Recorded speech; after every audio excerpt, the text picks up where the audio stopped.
nos van a contar cosas de las cuales, pues no sé yo a veces si es conveniente que te las cuenten mucho o no. Yo en este caso soy de las que prefiero no escuchar, pero a ustedes sí que les invitamos a que escuchen. Está con nosotros, como cada lunes, José Manuel García Bautista, investigador. Bienvenido. ¿Qué tal, Inés? Y además viene hoy acompañado de otro investigador, él es sevillano, pero vive en Francia, es Rafael García Román. Bienvenido, Rafael. Buenas noches. Que viene a contarnos una historia real como la vida misma. Pero yo prefiero que seáis vosotros los que expliquéis la historia de esta bestia que, bueno, pues incluso inspiró una película, Pacto con Lobos. Adelante. Efectivamente, porque para ello traemos a Rafa hoy.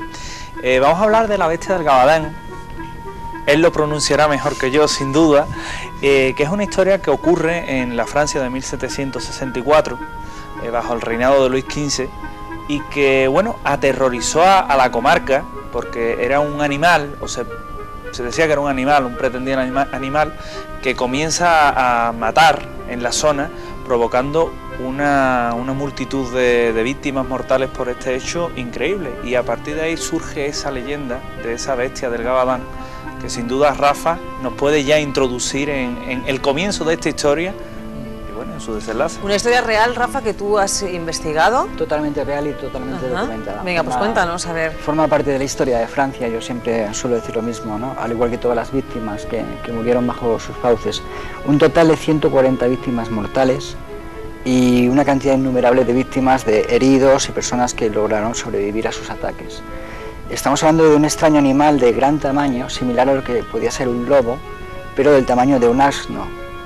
Luego, evidentemente, ya de por sí es un extraño animal. No concebimos zoológicamente un animal de esas características, con ese tamaño y esa voracidad, y el extraño modus operandi que tenía. Por ejemplo, este animal no solía comer las víctimas, solamente las degollaba, o bien, por ejemplo, le extraía órganos. Incluso también tenía un extraño rito, el cual consistía en que arrancaba parte del cuero cabelludo de sus víctimas.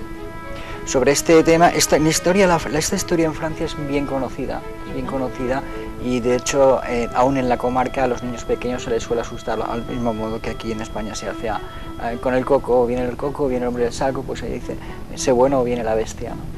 El tema de la bestia del Gabadán lleva consigo, además, no solamente por el carácter de lo ignoto o lo desconocido que puede ser un animal de estas características, sino que tenemos que unirle una serie de pormenores o características de índole político incluso, ¿no?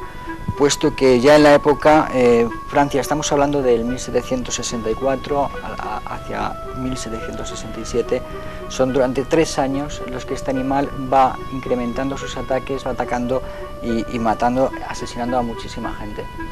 Qué duda cabe que esto produce no solamente con el consiguiente miedo de la población y demás, sino que además, pues lo que era el rey Luis XV sufre muchísimos ataques de carácter político de países como, por ejemplo, enemigos naturales que eran ya en la época Inglaterra o Prusia, ¿no? Que decían que rey que no es capaz de defender a su pueblo de un simple lobo, ¿cómo va a gestionar su país? Esto trajo consigo de que el propio rey se encarga de mandar a sus soldados de élite, los escuadrones de dragones, los manda a llegar allí, y durante una temporada estos soldados se dedican a buscar por los campos y los bosques a la bestia sin dar con ella, sin poder. Tan solo en una ocasión el capitán que estaba al mando del destacamento, el capitán Duhamel, consigue toparse con la bestia en el monte, incluso logra dispararla, diciendo que extrañamente las balas no logran perforar el cuerpo del animal, y huye ante su atónita mirada. Por supuesto, es una historia muy escalofriante, ¿no? También entroncaríamos a hablar un poco lo que sería los asesinos en serie, porque qué duda cabe que por supuesto fue la bestia la causante de grandísimos estragos, ¿no?, en la población, pero también de eso se aprovecharon algunas personas, ¿no? Incluso los propios soldados del rey, que van en 2 ocasiones, evidentemente en la primera fase llegan allí, buscan por los campos y montes, no consiguen dar con el animal, lo que sí hacen es matar una gran cantidad de lobos, la población de lobos queda diezmada totalmente en la zona, pero lo que es la bestia no consiguen encontrarla ni dar con ella ni matarla. Hay una recompensa enorme, estamos hablando de 9.200 libras, moneda francesa de la época, que pone el rey para quien sea capaz de capturar al animal. No lo consiguen y por segunda vez son enviados los dragones, que esta vez llegan a la región de Auvergne, lo que es la zona del Jobalan, de otra manera, con otra predisposición, con muchísima más agresividad.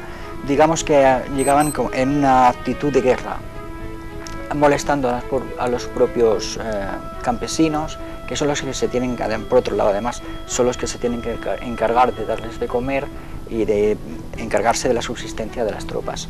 El rey, viendo que esto no tiene una solución, manda a un hombre de confianza desde el norte de Francia, desde la Normandía, a unos experimentados cazadores que tampoco consiguen acabar con él.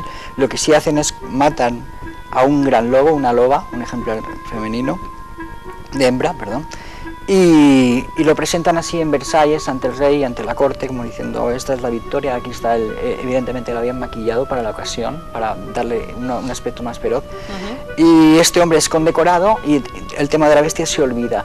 Evidentemente en las gacetas de la época y correos por ejemplo, de Montpellier, o el correo como el periódico como el Mercurio en Francia, se hacen eco de todas las atrocidades que comete este extraño animal, pero el rey quiere silenciar eso. Entonces, desde ese momento, desde que el momento que oficialmente se presenta ese extraño lobo en la corte de Versalles, queda el asunto